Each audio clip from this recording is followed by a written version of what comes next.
Ora, muito bom dia a todos os meus amigos, a todos os meus irmãos, e de facto nós estamos a gravar através do nosso auditório principal, e este auditório há muito tempo que não recebe a Igreja, não recebe cada um de vocês. Temos aproveitado para fazermos alguns restauros, temos aproveitado também para considerar alguns aspectos que são importantes e, obviamente, estamos também a preparar-nos para regressar ao novo normal.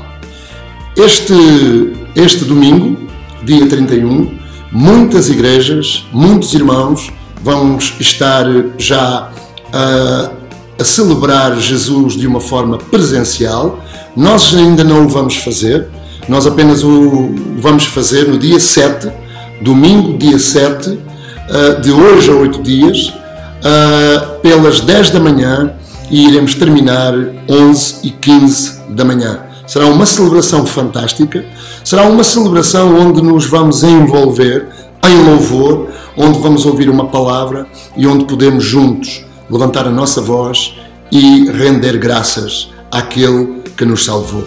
Meus queridos, muito obrigado pelo vosso apoio, muito obrigado pela vossa dedicação e muito obrigado também pela forma como nos têm encorajado.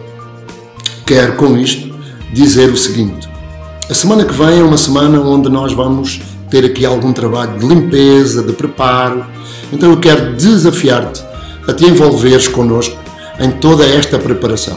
Precisamos de pessoas que nos ajudem a colocar cadeiras, precisamos de alguns irmãos que nos ajudem a preparar o espaço, a pôr o espaço bonito, porque queremos sem dúvida glorificar aquele que para nós é a pessoa mais importante da nossa vida. Não se esqueçam, Jesus é um Deus connosco. Jesus, Ele nos ama e creio que ficará muito feliz por nos voltar a ver no lugar onde temos edificado igreja, aqui na nossa cidade. Sim, somos uma igreja na cidade e o nosso objetivo é sermos uma igreja para a cidade.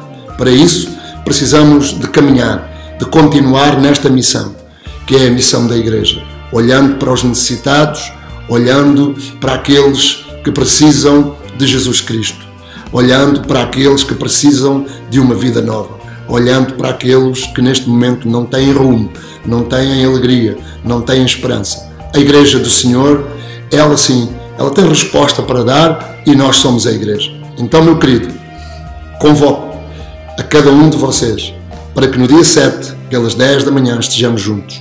E estejamos juntos de maneira em que vamos estar protegidos. Graças a Deus porque temos condições para isso. O nosso espaço é muito grande e podemos estar distanciados uns dos outros, sem com isso colocar-nos em perigo os nossos irmãos. Mas também não vamos esquecer que o Senhor é um Deus connosco e nos abençoa, nos guarda, nos restaura, nos protege. Que Deus te abençoe muito, que tenhas um dia cheio de coisas boas e que possas desfrutar da presença do Senhor na tua vida. Amém.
respirar. Tu és santo, tu és santo. Só a ti adorarei, grande e poderoso Rei. Tu és santo, tu és santo. Para sempre vou cantar enquanto puder respirar. Tu és santo, tu és santo.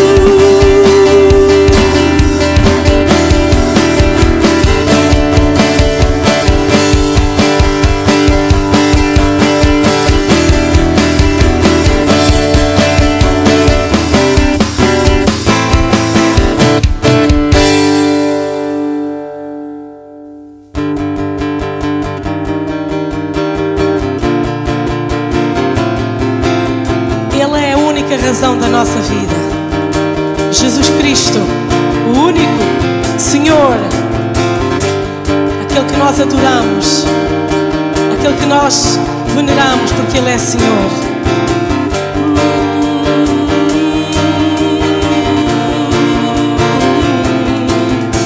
A única razão da minha adoração és tu, meu Jesus. Meu único motivo para viver és tu, meu Senhor. A única razão da minha adoração és tu, meu Jesus. Meu único motivo para viver és tu, meu Senhor. Minha única verdade está em ti, minha luz e salvação. Meu único amor és tu, Senhor, eu para sempre te amarei. Tu és todo poderoso, és grande e majestoso, és forte e invencível, não há ninguém como tu.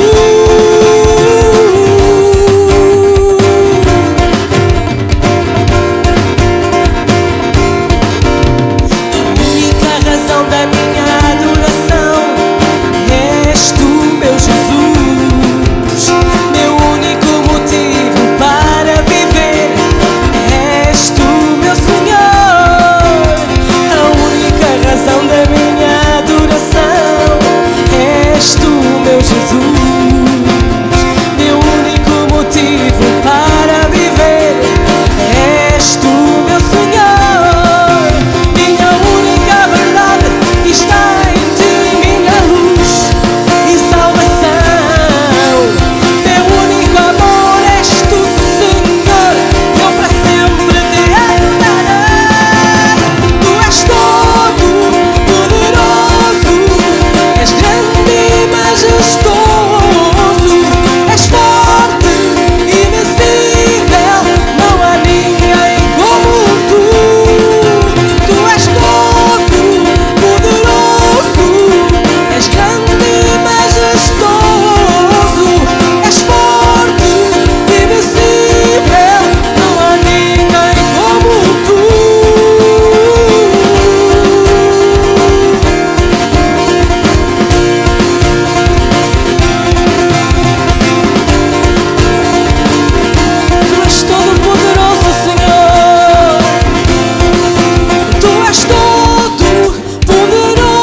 Olá, bom dia irmãos. É com alegria que brevemente vamos poder estar juntos. Dia 7, estamos aqui a preparar as coisas, não é?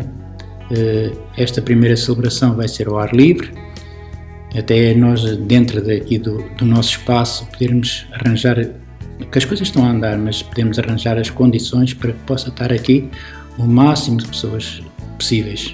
Sabemos que há um limite, mas vamos confiar em Deus, vamos estar atentos ao que Ele quer fazer com este novo tempo que estamos a passar, porque nada é por acaso. Estas coisas que aconteceram, Deus está no controle de tudo, né? E nós sabemos que, em parte, tem sido bom, apesar de muitas pessoas terem causado danos na vida das pessoas, mas nós sabemos que Deus está no controle de tudo e quero agradecer também pela vossa fidelidade, porque apesar de nós não estarmos aqui semanalmente ao domingo, né, podemos estar em comunhão e sabendo que as coisas estão a fluir, mas as coisas são assim mesmo, né? Vamos poder estar juntos, com as normas implantadas, mas vai ser um privilégio e vamos ter fé em que as coisas vão melhorar, em que as coisas vão ficar bem e que brevemente vamos poder nos abraçar. E eu tenho tanto esse desejo de poder abraçar os irmãos, tenho tanto desejo de poder estar novamente no pequeno grupo com os meus irmãos, com uma alegria muito grande, e vamos confiar em Deus. E quero mais uma vez agradecer, porque a igreja, ela continua a ser e está de pé. E ela somos nós, a igreja somos nós, não é? Portanto, eu quero dar um beijinho grande a todos os irmãos, um abraço grande, e que no próximo dia 7 nós vamos estar aqui neste lugar juntos. E obrigado mais uma vez pela vossa fidelidade. Obrigado por tudo. Um beijinho grande. Obrigado.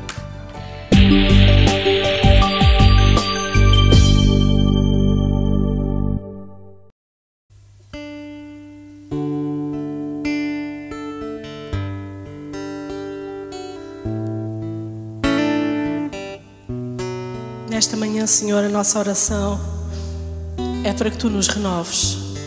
Renova o nosso interior, o nosso coração, renova as nossas motivações, atitudes, porque sem Ti nós nada somos nem nada podemos fazer, Senhor. Somente em Ti e por Ti, Senhor, nós somos renovados a cada dia. É essa a nossa esperança, é essa a nossa oração, o nosso clamor. Faz isso em nome de Jesus. Renova-me, Senhor Jesus. Já não quero ser igual. Renova-me, Senhor Jesus.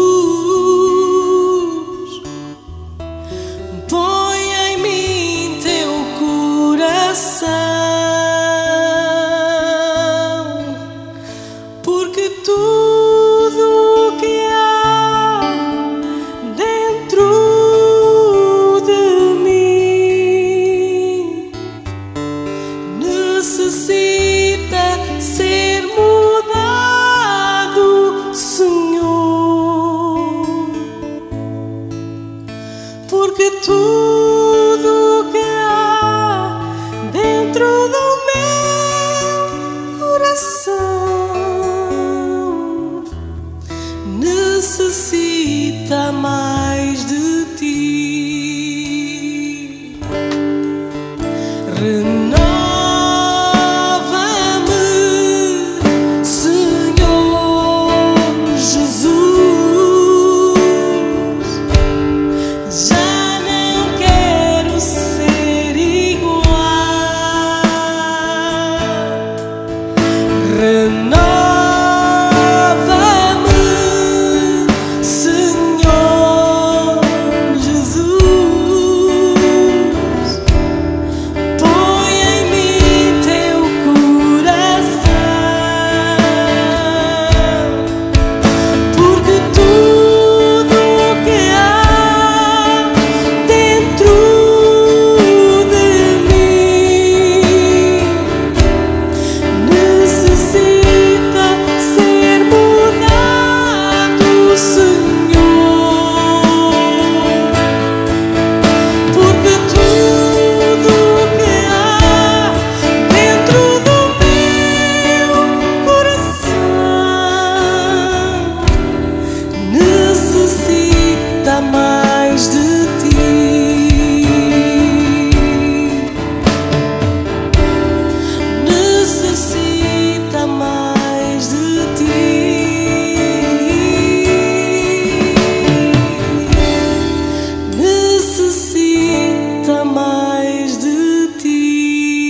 queridos irmãos, sejam bem-vindos em mais uma manhã de celebração. Queria-vos ler uma passagem que se encontra na 1 Coríntios 16:13. Estejam vigilantes, mantenham-se firmes na fé. Sejam homens de coragem, sejam fortes. Meus queridos, é este o sentimento que temos que ter. Temos que ser fortes na fé. Nós, como crentes, temos que acreditar que o Senhor tudo pode. Não podemos baixar os braços. Temos que falar com o Senhor, ouvir o que Ele tem para nos dizer e crer em tudo o que Ele nos diz, o que Ele nos demonstra, com a fé que Ele nos ensina a ter, com a fé que Ele nos põe no coração. Por isso, meus queridos, continuemos com fé e com força naquele que nos fortalece, que é o nosso Senhor Jesus Cristo. Queridos irmãos, queria-vos também que hoje, mais uma vez, com fé, também contribuíssemos com a nossa igreja. Por isso, podem fazê-lo da melhor forma e é a forma que vai passar em rodapé. Pode ser através do MBWay, do IBAN ou presencialmente na nossa quinta, onde serão sempre bem-vindos. Queridos irmãos, que tenham um ótimo domingo e o resto da semana. Beijinhos!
estás aqui, Senhor, e Tu abençoas todos aqueles que são Teus.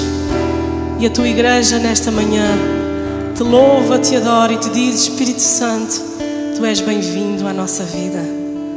Obrigado, porque Tu tocas o nosso coração, sempre que estamos reunidos em Teu nome. Muito obrigado.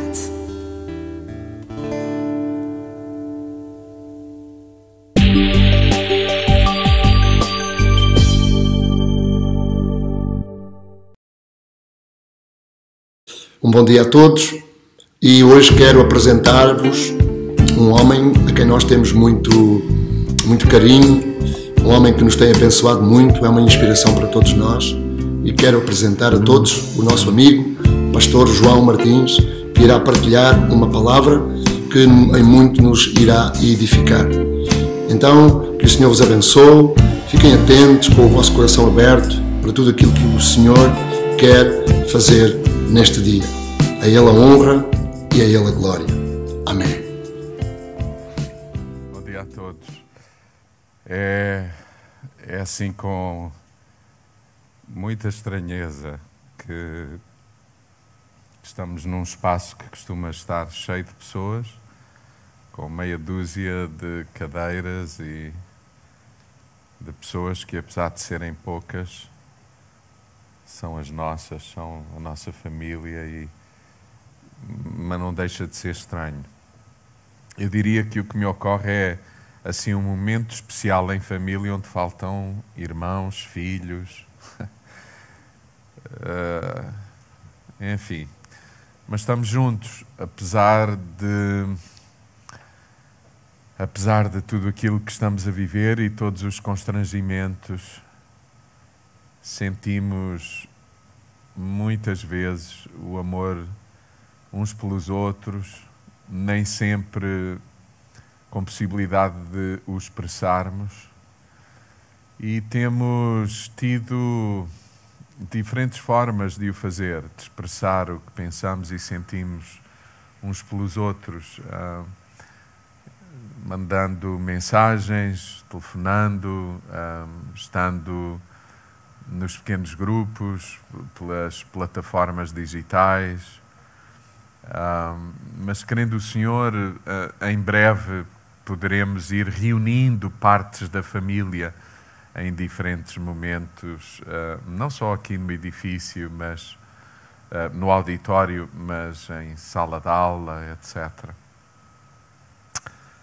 Eu tenho um texto da palavra que gostaria de vos convidar a ler.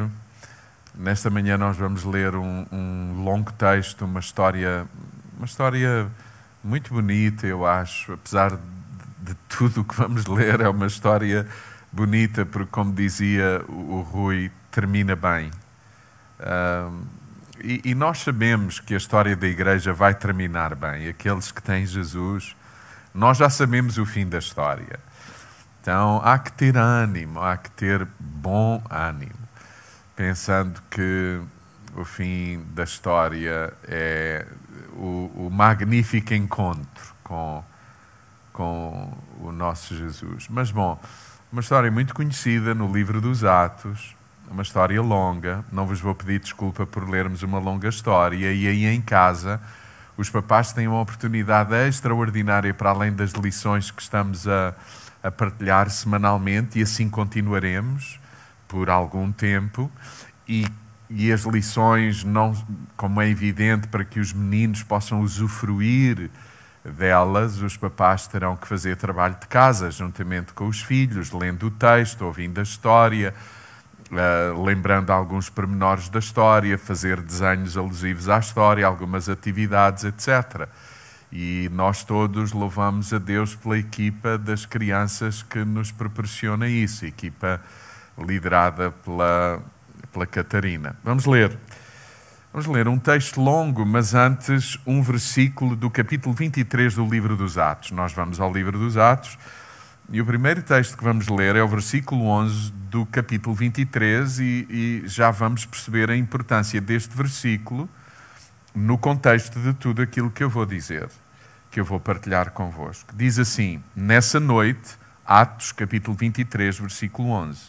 Diz: nessa noite apareceu o Senhor a Paulo e disse-lhe: coragem,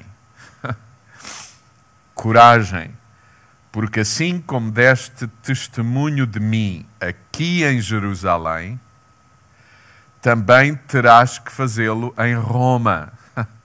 Eu vou repetir este versículo. Nessa noite apareceu o Senhor a Paulo, em determinada noite, o Senhor aparece a Paulo e disse-lhe: coragem. Uma palavra simples que implica tanto. Coragem. Os corajosos não são aqueles que não têm medo, são aqueles que, apesar do medo, ousam obedecer, ousam avançar. Há uma série de pessoas que acham que o corajoso são os que não têm medo, por isso os que têm medo acham que não são corajosos. A coragem advém da noção da realidade, que muitas vezes nos mete medo, mas sabendo quem somos e quem nos diz coragem, nós vamos, porque Ele é connosco. E é isso que Paulo escuta do Senhor. Nessa noite apareceu o Senhor a Paulo, eu estou a sublinhar, e disse-lhe: coragem, porque assim como deste testemunho de mim aqui em Jerusalém, também terás que fazê-lo em Roma. Bom, agora nós vamos ao capítulo 27 do livro dos Atos, porque é lá no capítulo 27 e no início do capítulo 28 que nós vimos, que nós estamos a ver, vamos ver, todo o percurso de Paulo até chegar a Roma, ok? E é importante para aquilo que estamos a viver alguns dos princípios que eu quero salientar nesta manhã diante de vós e do Senhor ao ler e meditar nesta palavra. O título da minha reflexão é Lições da Tempestade e para a Tempestade. Não é só as lições que podemos aprender das tempestades, é a lição que é suposto interiorizar princípios, interiorizá-los para futuras tempestades, para as tempestades da vida. Vamos ler então, Atos 27. Quando ficou resolvido que devíamos embarcar para a Itália, cá vai ele, a caminho de Roma, entregaram Paulo e outros presos a um oficial romano chamado Júlio, que pertencia ao batalhão do imperador. Embarcámos no navio do porto de Adramítio, que ia para os portos da província da Ásia. Estava também conosco Aristarco, que era de Tessalónica, cidade da Macedónia. Evidentemente que quem está a escrever é Lucas e, portanto, Lucas está também na companhia de Paulo. Lucas era um discípulo do apóstolo Paulo. Era um médico amado, um irmão querido, um irmão amado que nunca mais deixou Paulo. Quer para aprender com ele tudo aquilo que Paulo tinha, o entendimento e a revelação que ele tinha de Deus e de toda a Escritura, mas também parece-me que Paulo, realmente por aquilo que lemos, necessitou muitas vezes de um bom médico por perto. Bom, e diz, no outro dia, versículo 3, chegámos ao porto de Sidom. Júlio, que é o tal oficial romano, Júlio, veja, tratava Paulo com muita bondade e deu-lhe autorização para ir ver os seus amigos e receber deles aquilo de que precisasse. Depois de sairmos de Sidom, navegámos no norte da ilha de Chipre, porque os ventos eram contrários. Passámos em frente da costa da Cilícia e da Panfília e chegámos a Mira, cidade da Lícia.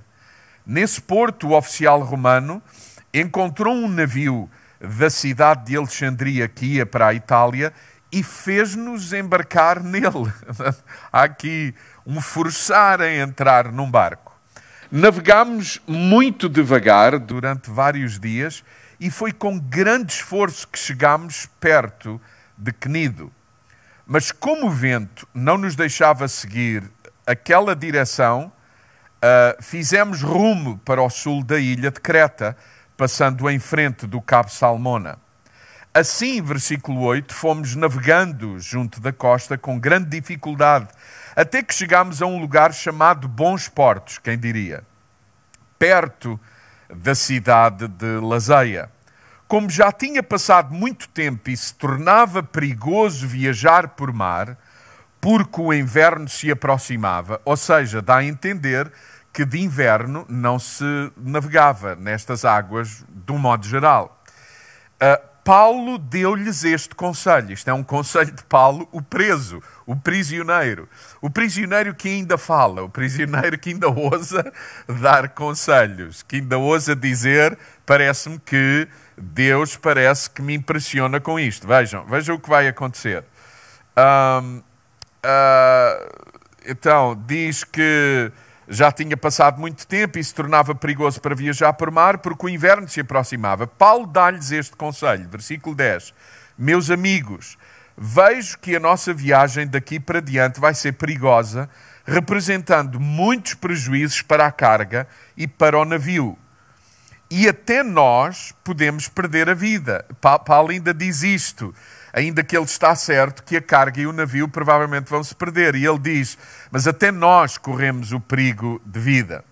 Mas o oficial romano, muito simpático, e ele era, apesar de tudo, com Paulo, o oficial romano tinha, vejam o que diz, tinha mais confiança no piloto e no capitão do barco do que em Paulo. O porto não tinha condições para lá se passar o inverno.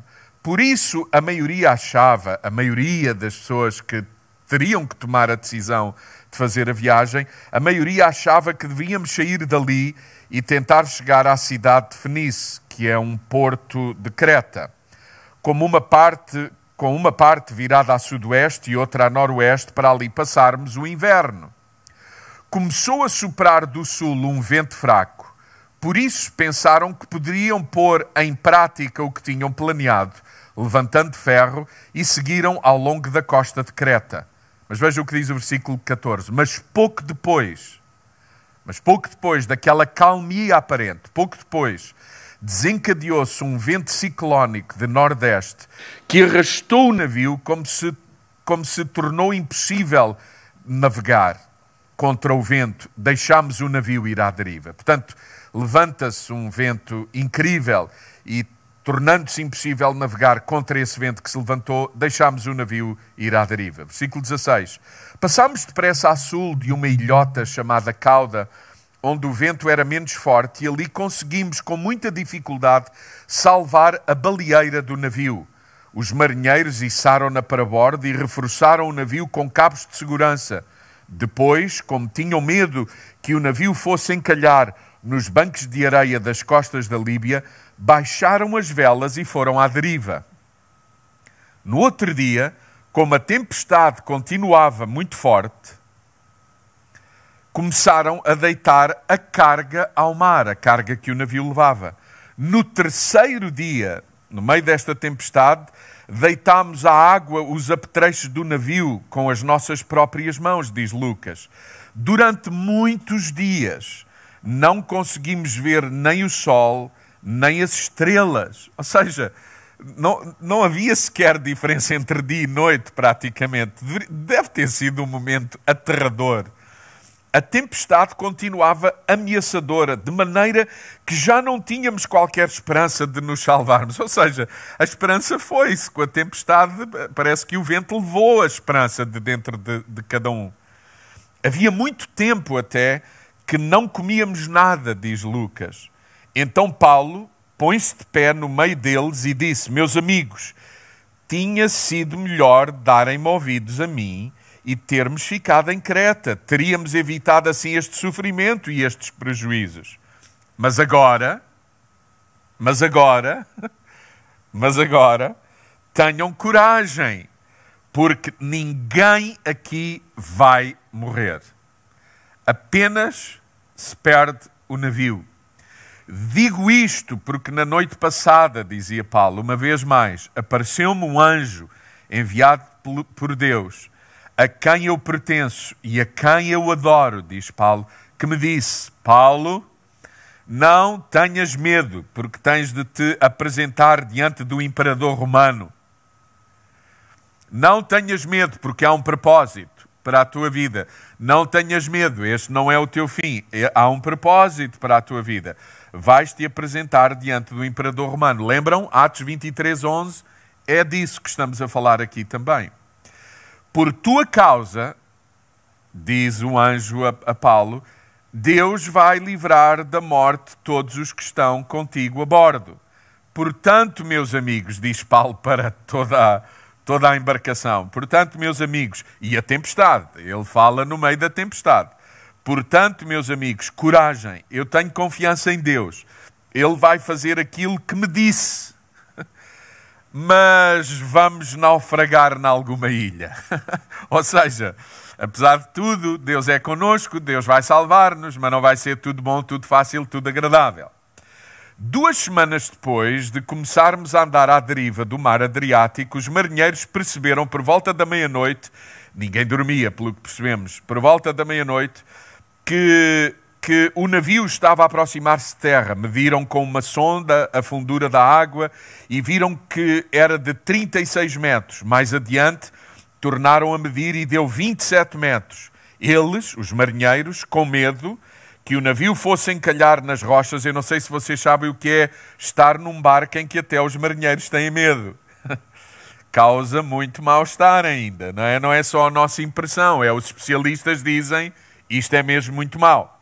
Bom, andando, eles, versículo 29, com medo que o navio fosse encalhar nas rochas, deitaram 4 âncoras do lado de trás no navio e ficaram ansiosos. Outras versões dizem que eles esperavam, outra ainda diz que eles oravam, pediam que rompesse o dia. É uma oração óbvia, o dia vai romper.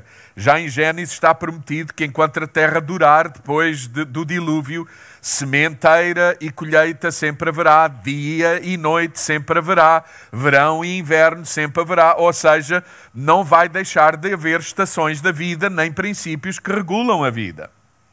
Então, entretanto, diz o versículo 30, os marinheiros procuravam escapar-se do navio e para isso baixaram a baleeira até ao mar, fingindo que iam deitar âncoras do lado da frente do navio. Ou seja, alguns marinheiros quiseram ser eles os primeiros a saltar da embarcação para salvarem a sua própria vida. Paulo aí disse, então, ao oficial romano, o tal Júlio, que até o tratava bem, com alguma deferência, com algum, enfim, respeito e honra, provavelmente sabendo quem ele era, os sinais que Deus fazia por intermédio dele e seguramente por causa do fruto do Espírito que havia no apóstolo Paulo. Paulo disse ao oficial romano e aos soldados, se estes homens não permanecerem no barco, vocês não poderão salvar-se. Ou seja, eles têm que ficar para que todos nos salvemos. Este não é tempo para alguns saltarem fora do barco. Então os soldados cortaram os cabos que prendiam a baleeira e deixaram-na cair no mar. De madrugada, Paulo pediu a todos que comessem alguma coisa.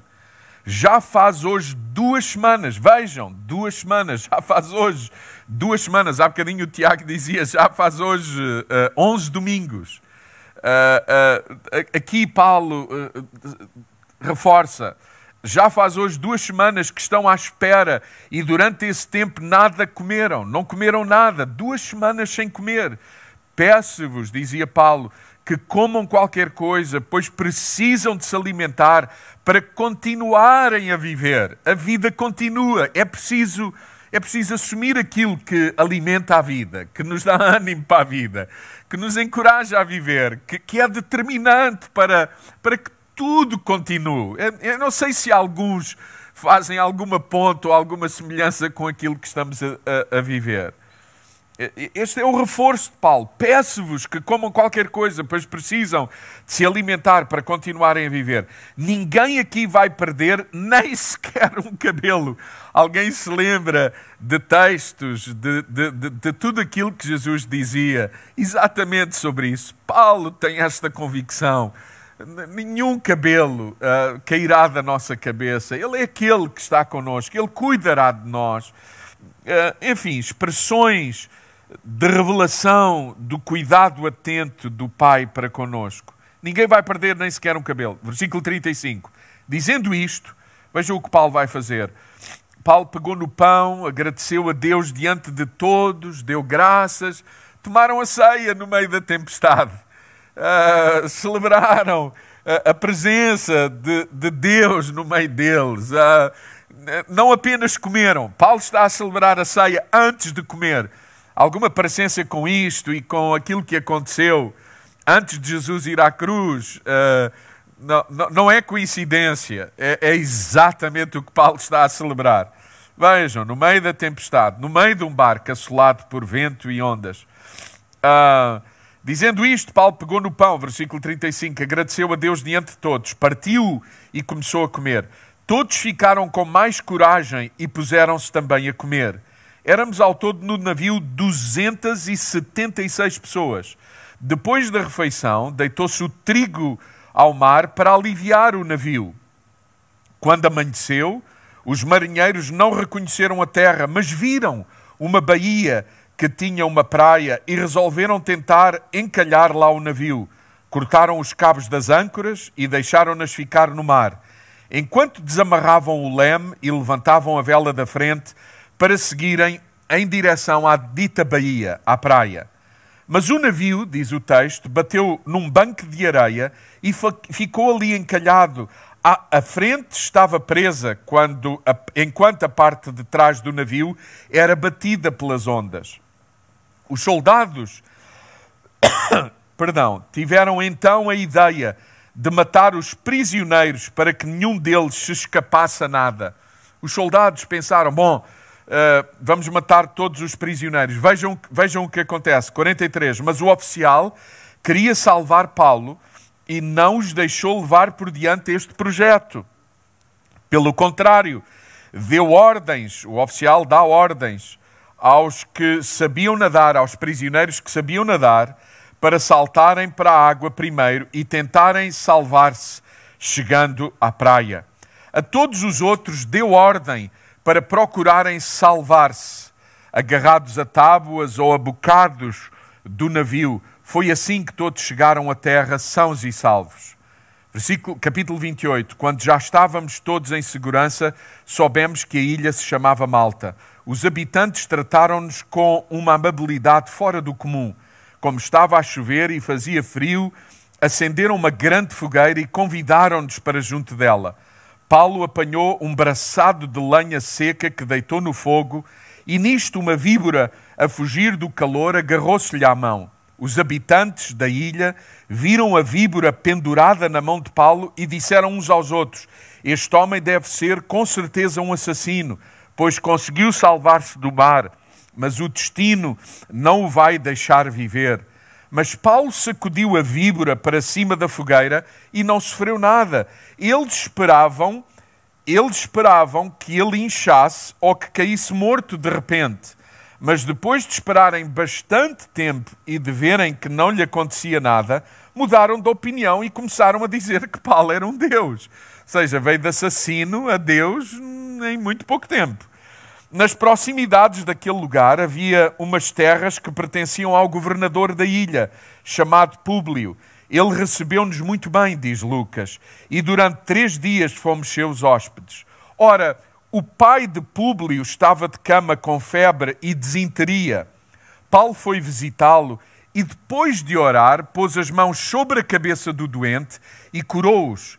Posteriormente, todos os doentes daquela ilha foram ter com Paulo e ficaram curados. As pessoas, por sua vez, trataram-nos com todas as honras e depois, quando embarcámos de novo, deram-nos tudo de quanto necessitávamos para a viagem. Versículo 11, e estamos a terminar o texto. Quando passados 3 meses na ilha, passaram 3 meses naquela ilha, ou seja, o inverno, finalmente as pessoas ouviram Paulo. É melhor aguardar que o inverno passe. 3 meses na ilha. Embarcámos num navio que passara ali o inverno, era de Alexandria e tinha à proa as figuras dos deuses gêmeos Castor e Pólux. Desembarcámos na cidade de Siracusa e ficámos lá 3 dias. Damos um salto para o versículo 14, diz: aí encontramos alguns irmãos que nos convidaram a ficar com eles uma semana e por fim chegámos a Roma. E o final do versículo 15. Ao vê-los, Paulo agradeceu a Deus e sentiu-se mais animado porque finalmente estava aonde Deus o queria levar, Roma. E depois a história continua. Esta é uma história, eu sei, demorei 18 minutos a ler uma história. Fica para o tempo que não lemos assim tantas escrituras. É uma história incrível que creio que nos pode revelar e, se permitirmos que o Espírito de Deus nos fale, perceber alguma coisa importante e que se aplica e que se pode aplicar à nossa vida. Lições da tempestade e para as tempestades da vida. Bom, em primeiro lugar, dizer-vos que a vida é uma longa viagem. A vida é uma maratona. A vida não é uma prova de velocidade, é uma prova longa, de um modo geral. E na verdade, mesmo aqueles que vivem pouco tempo, porque percebem que a morte se aproxima, a noção com que as pessoas ficam é que foi um longo período, apesar de tudo, de experimentar a longevidade da vida e o que a vida nos pode trazer em momentos muito difíceis, quando a vida das pessoas é ceifada. Mas a vida é uma longa viagem, de um modo geral. Lembrar-nos do seguinte: todos nós podemos definir destinos ou escolher destinos para onde queremos ir ou para onde achamos que é melhor ir. E eu gostaria muito, para todos aqueles que me escutam, que cada um aplicasse isso às circunstâncias da sua vida. Há filhos, há jovens, há adolescentes a escolherem a pessoa com quem casarão em breve. Há escolhas que têm que ser feitas face a negócios, etc.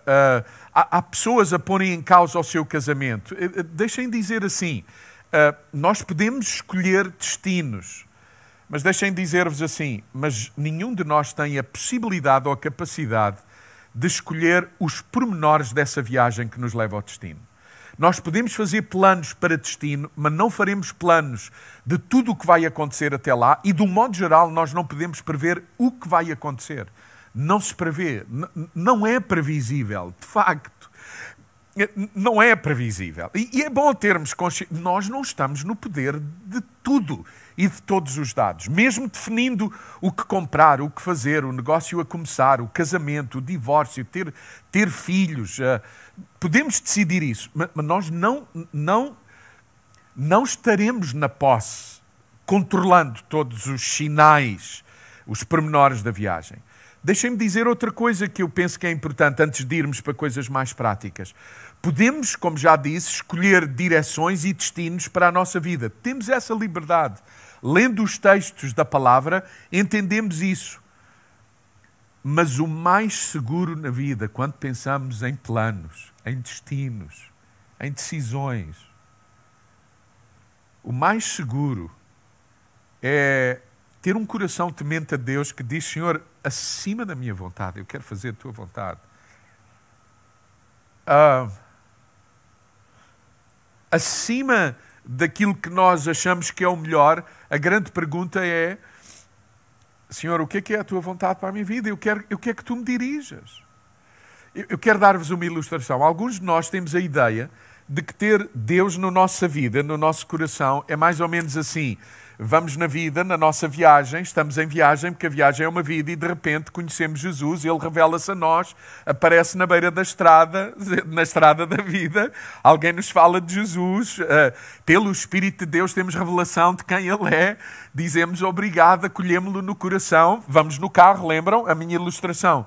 E a gente diz, e às vezes a pregação é, convida Jesus a entrar na tua vida, então a gente convida na estrada da vida, no carro que conduzimos, tomando as nossas decisões, dizemos: Jesus, entra no carro. E que lugar é que a gente lhe dá? O lugar do pendura, certo? Certo? E continuamos a conduzir e dizemos: Senhor, conduz, para onde é que eu vou? Mas a gente vai andando. A noção que eu tenho quando eu leio o Evangelho e quando eu percebo isto, a grande ideia de ter Jesus na nossa vida parece-me que é esta. Íamos a conduzir a nossa vida, íamos a conduzir a nossa viatura na viagem da vida. Vimos Jesus E quando lhe fazemos o convite para entrar no carro, o lugar que lhe pertence é o volante. O lugar que nos pertence é o lugar do lado, parece-me. É Ele que tem que estar no controle da nossa vida. Sim, nós ainda temos as nossas decisões, mas como é que nós nos vemos? Vemo-nos no volante, vemo-nos no controle, ou vemo-nos no lugar do pendura, e essa é a nossa oração constante. A tua vontade, o teu reino. Aprendemos assim de Cristo. Aprendemos assim de Paulo. Bom, outro pormenor interessante ainda sobre tudo isto que estamos a falar, parece-me a mim, é que até para fazer a vontade de Deus e o plano de Deus na nossa vida, até para isso, a sua vontade, passamos por tempestades. Eu lamento, mas aquilo que se ouve em muitos canais, em muitos púlpitos, em muitas comunidades, de que ter Deus é a garantia de que não há tempestade, não há dia difícil, camaradas, amigos do caminho. Isso não é verdade, lamento. Não sei se vocês choram, se lamentam, mas não é a verdade. A verdade é esta. É mais seguro ter a certeza de que Jesus está connosco, independentemente do que possa acontecer, do que no lugar que nos parece mais seguro. E a presença de Deus não é connosco, não está em nós. Não estamos sequer para aí virados, para o escutar e para sermos guiados por Ele. Deixa-me dar-vos outra ilustração.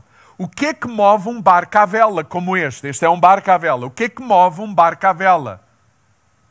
O vento. E o que é que os marinheiros têm que fazer para que o vento leve o barco? Não é produzir vento, é levantar a vela para que o vento bata nela e leve o barco. É Deus que tem que nos conduzir em todas as circunstâncias da vida. Deveria ser Deus aquele a quem nós damos o lugar de primazia na nossa vida. E eu sei que isto é conversa tida constantemente, nós até dizemos isso no nosso conversar, mas é mesmo assim. É mesmo assim. Há esse temor na nossa vida, com a noção de que, já que a vida vai ter tempestades, que haja a certeza de que nas tempestades nós queremos mesmo ouvi-lo e fazer a sua vontade. Tomamos decisões e depois logo se vê. E claro, mesmo nessa atitude, depois logo se vê, este Deus amoroso, presente, não vira costas, mesmo depois de nós não lhe termos dado ouvidos. É impressionante, mas eu não sei se faz sentido o que vos estou a dizer. Podemos definir destinos, mas não os pormenores da viagem. O melhor é quando estamos a estabelecer princípios e o que vamos fazer. Fazê-lo como Tiago diz, em vez de dizer vamos fazer, Senhor, estamos a orar, não nos queremos precipitar, ergueremos a nossa vela, mas queremos que sejas tu a soprar, dirige tu, fecha portas, fala comigo, usa pessoas, já vamos falar disso. Senhor, eu não estou só, eu não vou fazer decisões sozinho. Deixem-me dizer assim, um dos maiores perigos na vida é tomar sempre decisões sozinhos, não ouvir ninguém, não escutar ninguém, nem Deus escutamos, ninguém. Mesmo quando Deus dirige, há tempestades. Então, alguns princípios, e quero ser breve. Talvez numa outra oportunidade desenvolverei mais este texto. Lições da tempestade e para a tempestade. Respeitar os sinais. Respeitar os sinais. Respeitar os sinais. Paulo já tinha dito aquilo que outros tinham dito antes dele. Não é Paulo o inventor de que no inverno não se anda naquela água. Não é Paulo. Paulo só lembra o que muitos já disseram. Posso fazer uma pergunta? Quantos de nós já ouvimos gente dizer a mesma coisa e teimosamente avançamos? Mais, mas depois na tempestade lembramos, certo? A importância dos sinais. Então absorvamos isso. porque a vida vai ter mais desafios. Escutemos os outros. Escutem a vossa mulher. Escutem os vossos pastores. Diz o texto sagrado. Escutem, não tenhamos medo de fazer perguntas. Amigos, mesmo sendo presos, porque, na verdade, nós somos prisioneiros da vossa vida. Porque vocês é que têm a liberdade de decidir o que entendem. Nós, na vossa vida, somos como o prisioneiro, Paulo. Quem sou eu para... Algumas vezes até com os filhos, tendo atingido determinada idade, determinado momento na vida, quem somos nós para dizer estás proibido? Somos como o prisioneiro, Paulo, mas prisioneiros, falemos em amor, mas com ousadia, com sabedoria, atenção aos sinais. É qualquer coisa importante, escutar o que os pais dizem, escutar aqueles que nos amam. Escutar Deus, escutar a sua palavra. Bom, lembram-se,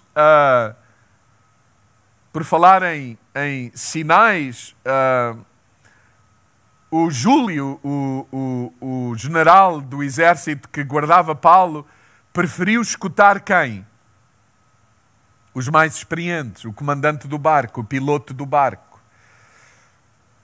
Isto fala-nos de alguma coisa também. Atenção, porque nem sempre também, e é isto, é esta complexidade toda, nem sempre também aqueles que dominam os barcos, que dominam aquilo em que estamos envolvidos na vida, o conselho que eles nos dão são o melhor para nós. Nem sempre aquilo que parece que é melhor é o bem de Deus para nós. Então, ainda ter este temor, mesmo depois de ouvir quem temos que ouvir, ainda conferir no coração, ainda pôr isso diante de Deus, mas estar atento aos sinais.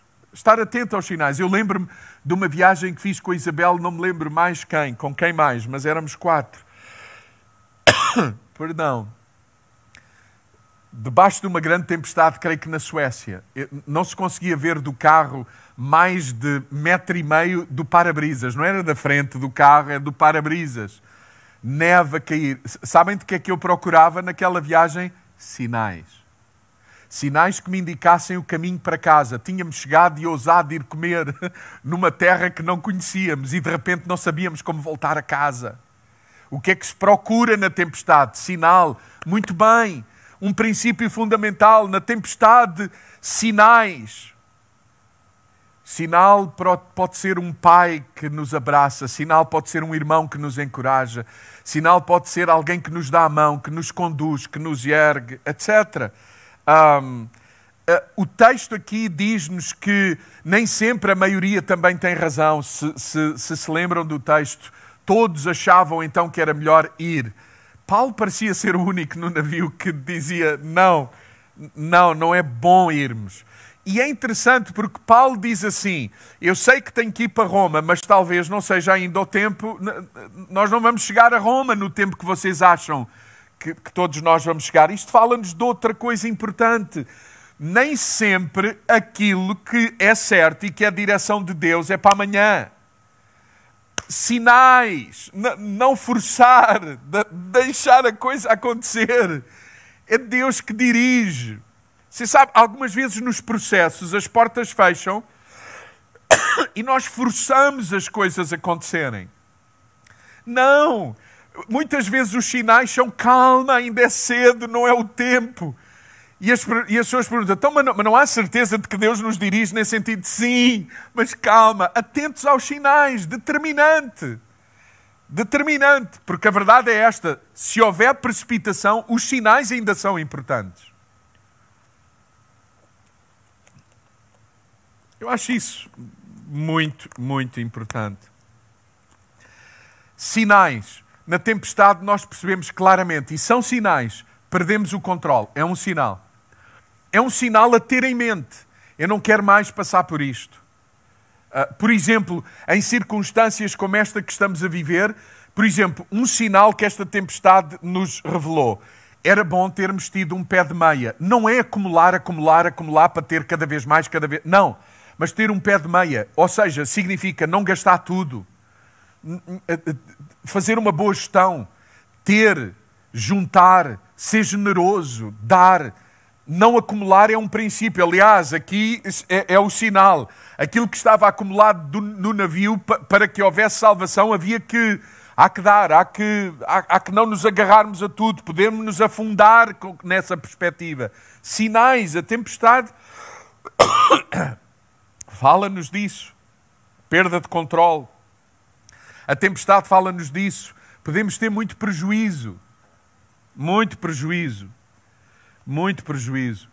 Um sinal não respeitado pode ser um problema perfeitamente evitável. Certo? É isso. E perceber isso. Ou seja, mesmo fazendo a vontade de Deus, há tempestades, mas há tempestades na vida que eram muito evitáveis. Se não houvesse precipitação, se escutássemos. Mas mesmo nessas circunstâncias, como vamos ver a seguir, Deus é connosco, Deus está connosco. Eu não compreendo este Deus, mas esta é a verdade. E é impressionante. E a graça de Deus sempre presente, apesar de nós. Mas porquê causar sofrimento extra algumas vezes? Entendem o que estou a dizer?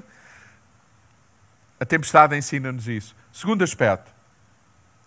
Olhar para Deus mais do que para as circunstâncias. E percebam que eu estou a dizer mais do que olhando para as circunstâncias, avaliando, chamando-as pelo nome, mas depois disso, meu amigo, há que olhar para Deus. Há que olhar para Deus. Paulo é um exemplo extraordinário neste relato. E há muitos pormenores aqui, mas eu, tendo em conta o tempo, não vou falar de todos eles. Paulo, a dada altura, naquela tempestade, se há alguém naquele barco, daquelas 276 pessoas que estão no barco, se há alguém naquele barco que não é de todo responsável por toda aquela gente estar naquela circunstância, é Paulo. E Paulo sabia disso. Paulo sabia. Quantas vezes Paulo terá pensado no meio daquela angústia? Mas porquê é que eles não me ouviram? Porquê é que eles não ficaram atentos ao sinal? Mas vejam, até Paulo, no meio da tempestade, tem noção disso, mas a seguir, porque olha para Deus, o que é que ele é no meio da tempestade? Um encorajamento para todos. Ele não está lá porque é da vossa... Ele não está ressentido. Ele ouviu Deus e ele mesmo é um sinal da graça e da presença de Deus na vida de toda aquela gente, e ele é um sinal daquilo que é suposto todos nós sermos no meio desta tempestade pandémica. Eu quero dizer-vos assim, em nome de Jesus, é tempo para fazer a nossa parte e ao mesmo tempo para confiarmos que Deus está connosco. É tempo de, tendo estes cuidados todos que estamos a ter, ousarmos ir à vida. A vida não parou, a vida não vai parar. É suposto agir. E não é de forma irresponsável. É olhando para as circunstâncias, mas ao mesmo tempo sabendo que Deus está connosco. A igreja tem que ser o sinal para todos na cidade de que Deus é connosco. É muito difícil estar numa audiência onde... Bom, mais difícil ainda era estar em casa. Olhar para Deus, apesar das circunstâncias, ou mais do que para as circunstâncias. Confiar em Deus em vez de confiar no medo. Há muita gente que me escuta que o vosso problema não é medo, é confiar no medo.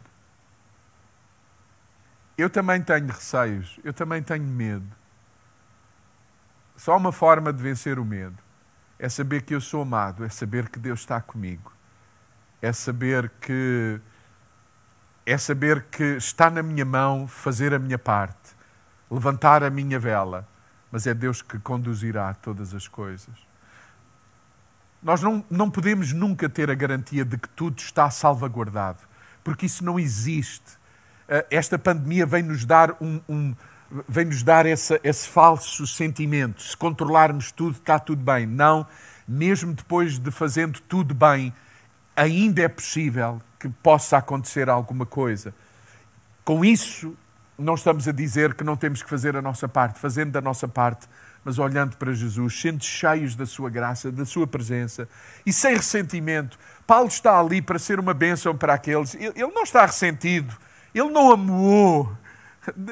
Não, ele não amou, ele está consciente do todo, mas ele diz, eu ainda vou ser instrumento de Deus. Patrões, empregados, todos vocês que me escutam, têm colegas, sejam uma bênção, sejam a voz de Deus, o estímulo de Deus, o encorajamento de Deus. Sim, nas mesmas circunstâncias, mas com os olhos postos em Jesus, com os olhos postos em Deus, com fruto da relação do lugar secreto. É fundamental nos momentos da tempestade. Outra coisa muito interessante aqui, importante, olhar para Deus mais do que para as circunstâncias. Ficar perto de quem escuta Deus. Esta deveria ser o nosso estilo de vida. A sério. Nós ouvimos muitas vozes, mas quem é a voz que privilegiamos? Honestamente, eu não sei se vocês concordam comigo, mas estar perto de Paulo nesta tempestade era muito seguro. É muito importante perceber na tempestade que temos que ter na nossa vida gente que sabemos que estão a seguir o Mestre.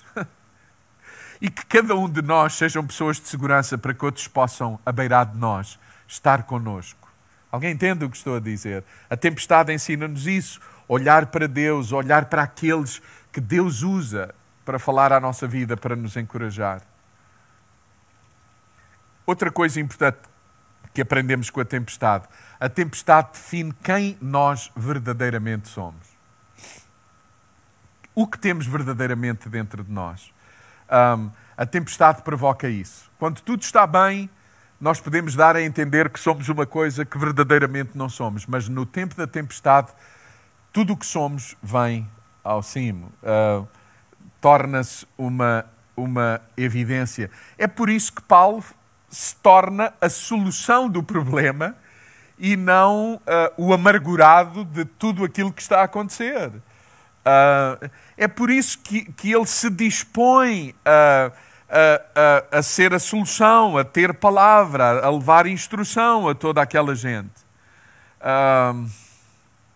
É muito interessante perceber que na tempestade nós vamos ver que há pessoas à nossa volta que nós não julgávamos que viria dele muita ajuda, muita colaboração, encorajamento. Vocês perceberam o que aconteceu com a população de Malta?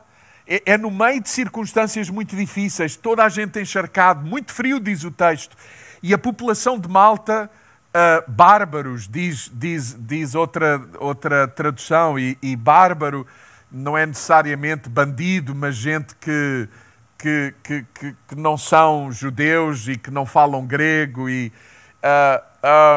gente desconhecida que quando nos vê em aflição nos socorre. Deixem-me dizer assim, Deus vai enviar muitos corvos no meio da tempestade.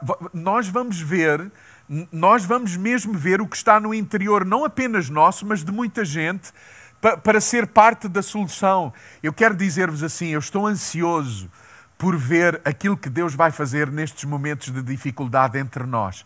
Porque aquilo que está dentro de nós vai ser manifesto e nós vamos ser surpreendidos. Sim, eventualmente no mau sentido, mas nós vamos dar graças, nós vamos pôr os nossos olhos naquilo que é bom, agradável, proveitoso e sejamos nós também instrumentos na vida de todos aqueles que estão à nossa volta. Muito havia para dizer sobre isto. E por fim, lições da tempestade e para a tempestade.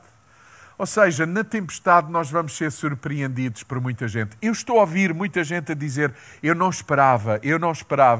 Há pouco o Ricardo dizia, ficámos surpreendidos com a generosidade. É isso, na tempestade nós vamos ver Deus a cuidar de nós. Nós vamos ser surpreendidos. Não vai ser tudo mau. Louvado seja Deus. E que nós sejamos os instrumentos de Deus para surpreender todos, os nossos colegas, os nossos vizinhos. olhos atentos aos vizinhos, aos amigos, à família, e perceber se nós podemos repartir o que temos. Façamos isso, sem medo de pensar que estamos a dar do que eventualmente nos possa fazer falta. Se Deus nos dirige, se há peso de Deus no coração, façamos isso. Sejamos a expressão do coração, do afeto e da provisão de Deus para outros. E finalmente, seremos realmente surpreendidos, e corrobora em grande parte aquilo que já disse. Muitos outros nos servirão. Se por um lado virá ao de cima verdadeiramente aquilo que somos e aquilo que temos dentro, por outro seremos tremendamente surpreendidos por todos aqueles que estão à nossa volta. E Deus vai fazer isso conosco, e Deus vai trazer à nossa vida gente que será de bênção, de ajuda, pontes, contacto uns para os outros. A vida é isso. Aprendamos a viver. Finalmente eu quero dizer-vos assim: o que anda sobre as águas está connosco. O que acalma a tempestade está connosco. Aquele que é Senhor sobre os elementos da natureza vive em nós, está connosco. Mas não apenas connosco, está connosco e com aqueles que estão à nossa volta. Percebamos isso. Por isso o Ricardo há pouco dizia, é ter para repartir, é ser abençoado para abençoar, é ser consolado para consolar, é ter para poder dar ao outro. É essa o segredo da vida, é essa os segredos da tempestade. Que as nossas viagens sejam na direção da sua vontade, ou conduzidas, apesar das tempestades da vida, conduzidas pela sua presença e pela presença daqueles que estão no caminho, que seguem Jesus. E nesta manhã, terminando, eu gostaria de dizer a todos aqueles que nos escutam e que ainda não colocaram Jesus ao volante da vida, dirigindo a sua vida, controlando a sua vida, sendo o Senhor da sua vida, a fazerem-no, sim, no meio da tempestade, mas não apenas por causa da tempestade, porque é a melhor maneira de viver. Ser conduzidos por Ele, saber que Ele está connosco, saber que estamos a fazer a sua vontade, saber que vamos a caminho do seu propósito. Roma era o propósito de Deus, aonde finalmente Paulo chegou. A nossa vida, a forma de viver nas mãos de Jesus é a forma mais segura de viver. Juntem-se a nós, porque nós também queremos que seja Jesus a conduzir a nossa vida, a nossa família e a nossa comunidade. Bem-vindos a bordo, bem-vindos à casa da cidade, bem-vindos ao reino de Deus. Encorajo todos a nesta manhã dizermos: Senhor, sê Tu verdadeiramente o Senhor da minha vida. Partilhemos em momentos de tempestade com todos aqueles que estão à nossa volta, que a vida tem tempestade, mesmo quando estamos a fazer a vontade de Deus. Mas é bem mais seguro na tempestade saber que Deus está connosco do que na vida sem tempestades e sem saber aonde vamos parar e para onde nos dirigimos e aonde encalharemos. Que Jesus seja o centro, que Jesus seja a meta de todos nós. Que a graça de Deus seja convosco e que a unção do Espírito Santo nos guie, nos fale e que aquilo que recebemos dele possa ser repartido por todos aqueles que estão à nossa volta. Um beijo, um abraço, ansioso de vos ver, de vos abraçar e beijar, não para já, mas virão esses dias. Que o Senhor vos dê graça. Bom dia.